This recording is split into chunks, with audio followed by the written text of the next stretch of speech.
Hey Dom, this is Dave Decide. Today we have Jung Kook's message about the military and him kind of hinting towards BTS ending, sort of. Let's talk about it. Also, there's been a new clip and accusations of Crush, who JHope collabed with on Rush Hour, claims of racism. We need to talk about it. And then also a funny moment of JHope ending a friendship. So, hater or not, make sure you subscribe with the notification bell on, grab your dumplings, he's spilling milk merch, and let's get into it. BTS and JHope play around so much and they spend a lot of time together. Of course, things like arguments or even just playful moments where they are unhappy with a certain outcome will happen. BTS members play a lot of cards together and we see that pretty often. They have a show called Bon Voyage where they travel the world and show their adventures. They'll do things like cook and shop, and then sometimes at the end of the night, to wind down, they'll play Uno or something. Uno is something they play so much that they even have their own Uno cards. I react to these episodes every week on Thursday over on Patreon, so if you want to join us over there, I will link my Patreon in the description. Now, let me give some backstory here. BTS often used to release these behind the scenes moments to get us to see what BTS does backstage, either right before a show or during the filming of a show. There's something in entertainment that everyone says would just hurry up and wait. I think they also use this term in the military. It basically means to rush through something and then wait a long time. Shooting a show kind of sucks, if I'm candid here. It's like 10 minutes of the actual shooting part, but you'll be on set for 12 hours. There's things like makeup, wardrobe, reading over lines, etc. But the actual filming part is very short. And if you've ever done anything even as like an extra where you don't have a huge wardrobe, makeup, or script thing to do, they'll usually tell you to bring a book or something. But anywho, BTS passes the time by playing cards. It's the beauty of having 7 members. It's always a party, so JHope and Jimin were playing cards and the specific game called for a card reveal or something. Apparently JHope lost and JHope got upset and threw the cards at Jimin. Jimin likes to tease members and of course JHope got even more frustrated. After both Suga and V joined in on the teasing, JHope decided that he no longer wanted his friends around and wanted to end that and asked to be entirely alone. Of course, this is all still joking, but it is absolutely hilarious and funny. I have no doubt behind the scenes, BTS has a lot of these moments where they'll tease each other and do silly things with each other. But it's always such a fun time to see them interact this way because it's so relatable. It makes them so much more lovable. And I think this is why us ARMYs connect with BTS on such a deep way. They feel like someone we already know. Of course, because we love them so much, we are definitely worried about what the future of BTS is. There has been conversation over enlistment and over BTS disbanding, which at this point I am fairly certain will happen for a little bit. This is just my conspiracy. I don't know anything, I am just mentally preparing, if you will. The situation just doesn't seem to get better to a point where I feel like we will have a full BTS comeback next year. And I'm not saying this to incite fear or make people cry. I'm saying this so that you can prepare in case. But I also have hope that this doesn't mean the end of the group, and it doesn't mean the end of anything.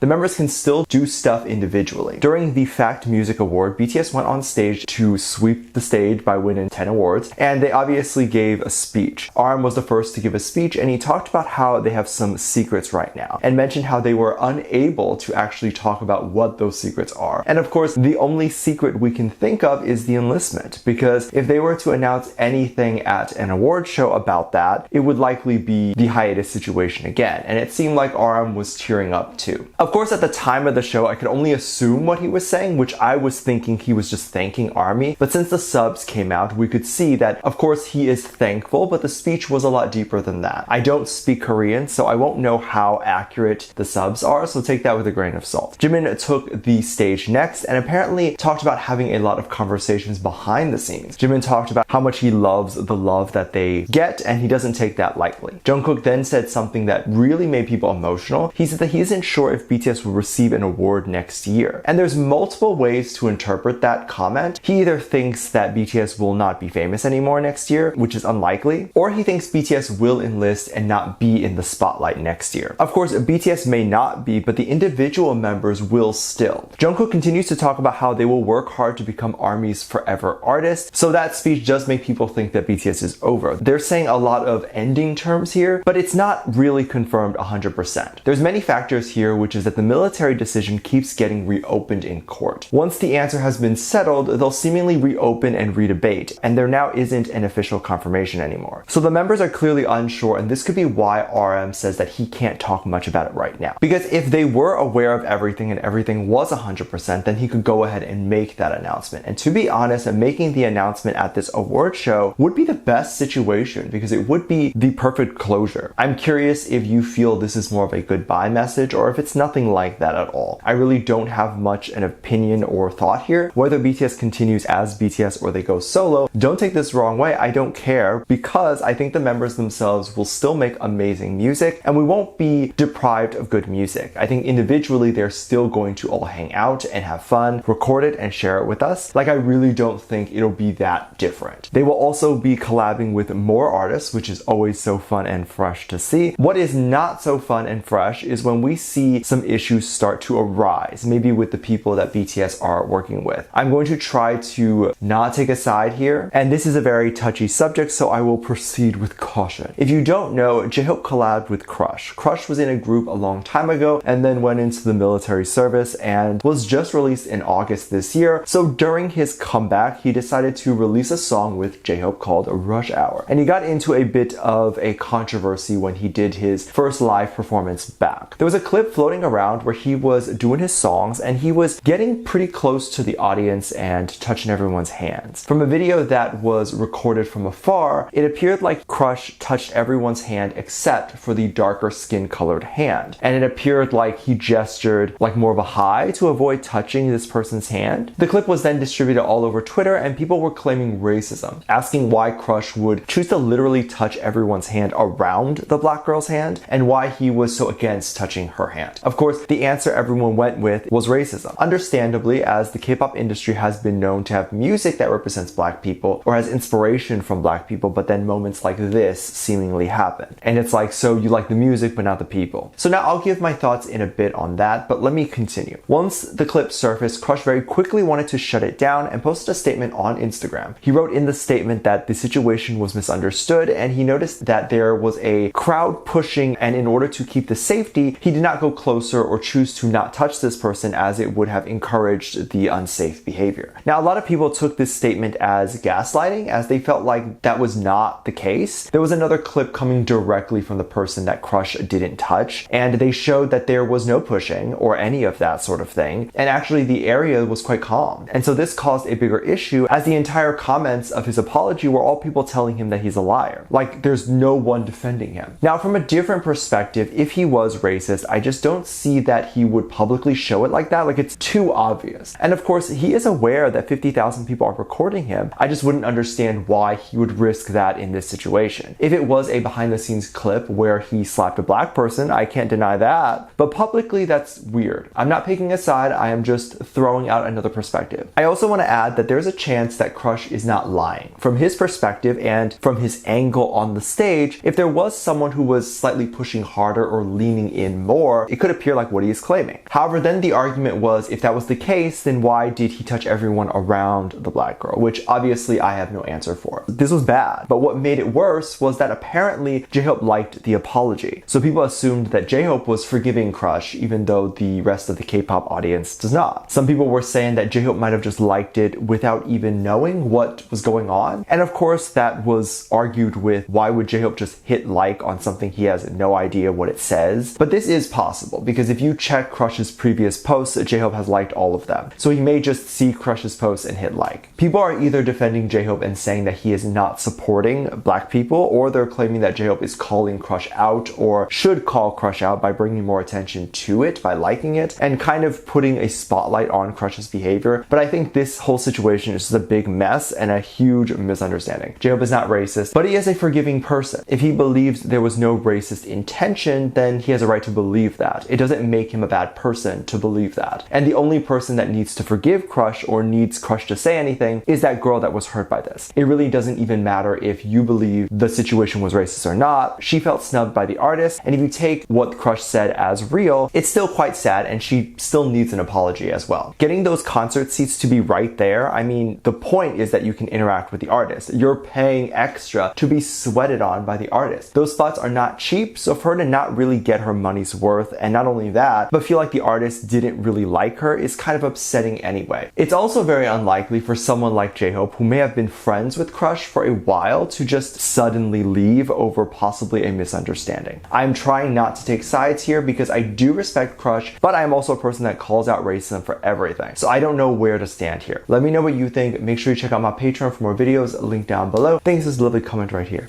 Love you. Bye.